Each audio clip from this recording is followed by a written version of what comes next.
World wish day సందర్భంగా make a wish foundation cancer వ్యాధితో బాధపడుతున్న పిల్లల కోసం ప్రత్యేక కార్యక్రమాన్ని నిర్వహించింది.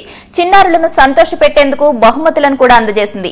హైదరాబాద్ ఎంఎన్జే ప్రభుత్వ క్యాన్సర్ ఆసుపత్రిలో జరిగిన ఈ కార్యక్రమంలో నటుడు రాణా పాల్గొన్నారు.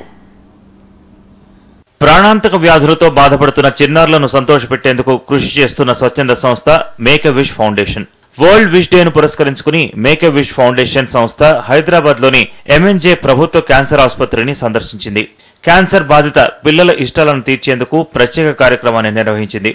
చిన్నారులకు క్రికెట్, టీవీ, కుట్టు మిషన్, కిచెన్ సెట్ వంటి బహుమతులను సంస్థ ప్రతినిధులు అందజేశారు. ప్రమాదకరమైన జబ్బులతోటి పోరాడుతున్న పిల్లలు వాళ్ళకి బాగా ఇష్టమైన కోరికని మేము నెరవేరుస్తాం అన్నమాట.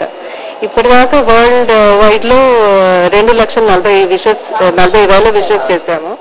ఈ కార్యక్రమంలో నటుడు రాణా, ప్రముఖ ఇంద్రజాలికుడు వేణులు పాల్గొన్నారు. చిన్నారులతో ముచ్చటించారు.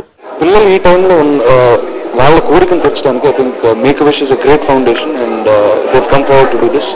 I think many more foundations like this should come out of Hyderabad and out of this country and all this is for a better world. So చిన్నారుల కోరికలు తీర్చేందుకు మేక్ ఎ విష్ సంస్థ చేస్తున్న కృషిని పిల్లల తల్లిదండ్రులు అభినందిస్తున్నారు. పసితనంలో మదిలో కలిగిన సంకల్పం ఆమెను పైలట్ గా మార్చింది.